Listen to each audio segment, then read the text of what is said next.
Now, in this video, we'll be looking at another algorithm called logistic regression, which is actually a classification algorithm. Now, you might be thinking that given that this is a classification algorithm, why is it called a regression? And I would just want you to stay with me for some time, and I'll bring that out in a short while. So let's start understanding logistic regression by taking a very simple example. So let us consider this plot, which depicts a small population of children with their ages on the x-axis and whether they have a smartphone or not on the y-axis. So it is a classification problem, and we want to predict whether a person would have a smartphone or not based on their age. So let us try and use the same method which we used in case of a linear regression. So we basically fit a line and then see if we can classify using this line. When we draw this line, ideally the values should only be 0 and 1.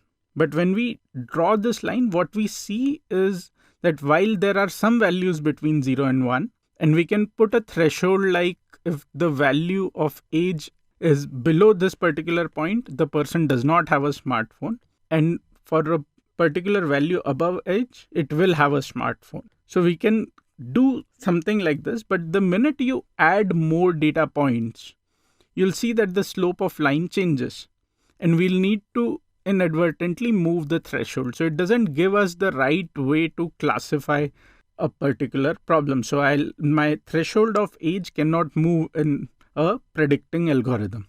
So that's a problem. The other problem is that when you extend this line, it will inadvertently have values above 1 or below 0, which do not mean a lot in case of our classification problem. I don't know what values above 1 would mean or values below 0 would mean. So it's not a natural extension of the linear regression, and there are challenges with interpreting this model at the extremes. So that is where logistic regression comes in. So let's try and build logistic regression. So let's say that we have the equation of this line, which is z is equal to beta x plus b.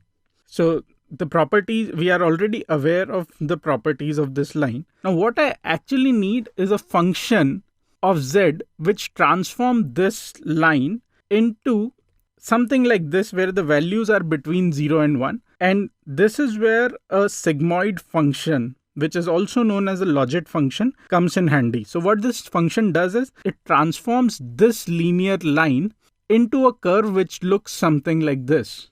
So it is constrained between 0 and 1. So there are a lot of interesting properties of sigmoid function which we'll cover in a later video. But what it basically does is it transforms this linear line, which is the blue line, into a line which has values between 0 and 1. And it is asymptotic. So irrespective of how many values I add towards the end, the value would remain constrained between 0 and 1. Now we can apply this sigmoid transformation to our linear line z and actually run a classification problem. The other advantage of this is that the predictions which we'll get from this are all continuous in nature. So we can use them as probability for making the prediction. So for example, if a person is on the extreme right, the probability is very close to 1. If the person is on extreme left, the probability is actually very close to 0. And in between, you can get probabilities which tell what is the probability of a person having a smartphone. In addition to this, everything else remains the same. So as long as I can find values of beta and b, and that is where we use gradient descent, I can use this algorithm to do classifications, and everything which we have discussed till now in linear regression basically stays the same, except for one thing, which is the cost function. Now, the cost function which we had used in case of linear regression was something like this, which is y hat minus yi iterated over all the data points, and then you do a square. So this was the cost function which we used, and it was a convex function.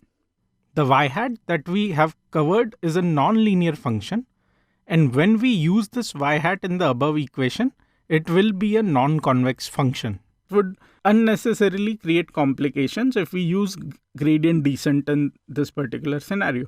So what we do is we change the cost function, and the cost function which we can use is the log loss formula. So you would have seen log loss as an evaluation metric. So we can use the same log loss function as a cost function, and that gives me the continuous function which I'm looking at. So this is the log loss formula, and I have replaced the PIs with the YI hats.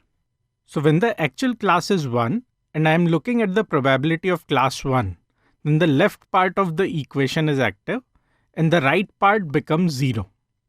The curve in this case would be like the one shown on the screen. So when the actual class is 1 and the probability of class 1 is very close to 1. So when you go towards the side of the curve, my cost almost reaches 0. And when I move away, my cost keeps increasing.